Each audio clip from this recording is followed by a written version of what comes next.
CITU ఆధ్వర్యంలో Jubilee hills zone 3వ మహాసభ కార్యక్రమం రైమత్ నగర్ డివిజన్ మల్టీపర్పస్ ఫంక్షన్ హాల్లోని 23 మందితో నూతన కమిటీ ఏర్పాటు.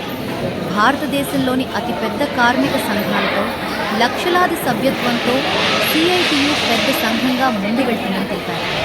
ఈ కార్యక్రమంలో ముఖ్య అతిథిగా రహేమత్ నగర్ మాజీ కార్పొరేటర్ సిఎన్ రెడ్డి, హైదరాబాద్ జిల్లా ప్రధాన కార్యదర్శి Kumaraswamy, Jubilee hills CITU convener Raparthi Ashok, Borabanda అధ్యక్షులు శేషగిరిరావు, రహమత్ నగర్ అధ్యక్షులు స్వామి, ఇతరులు పాల్గొన్నారు.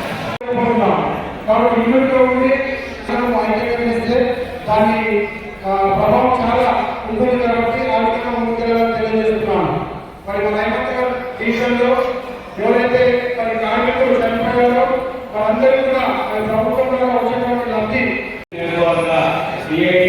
యూనియన్ 3వ మహాసభ అధ్యక్షులుగా ఉన్నటువంటి స్వామి గారు, గారు, అదేవిధంగా చేరిన ప్రజలందరికీ ధన్యవాదాలు తెలియజేస్తూ, నా ముందున్న కార్మిక వర్గానికి కూడా ధన్యవాదాలు తెలియజేస్తూ నేను మానసిక వైద్యశాలలో పనిచేస్తున్నాను.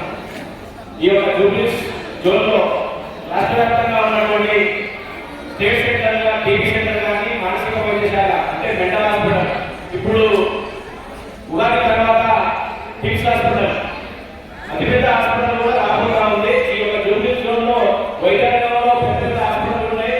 దాంట్లో ప్రతి ఒక్క హాస్పిటల్లో కాంట్రాక్టు కార్మికులుగా శానిటేషన్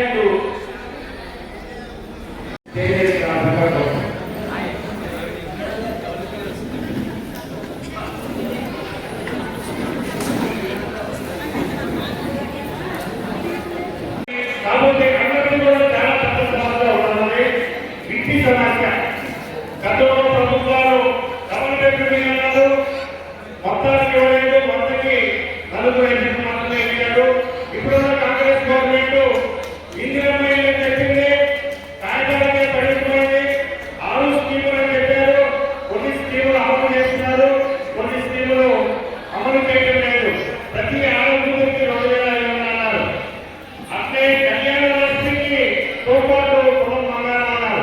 ఇటువంటివి కూడా అమలు చేయడం లేదు. అలాగే కొత్తగా పెరిగిన కూడా సమస్య ఉన్నది. అలాగే అన్నింటిలో ప్రధానమైన సమస్య ఇల్లు, ఇంటి కిరాయి సమస్య.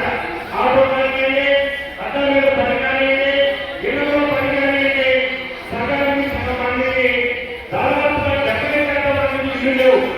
వాళ్ళు చెప్తున్న జీతాల్లోనే సగం ఇంటి కిరాయికే సరిపోతుంది.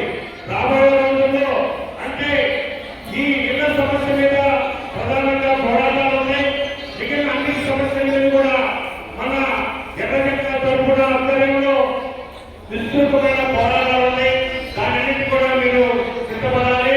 రేపు మార్చి 2వ తారీఖున జిహెచ్ఎంసీ ఆఫీస్ ముందు ఇందిరమ్మ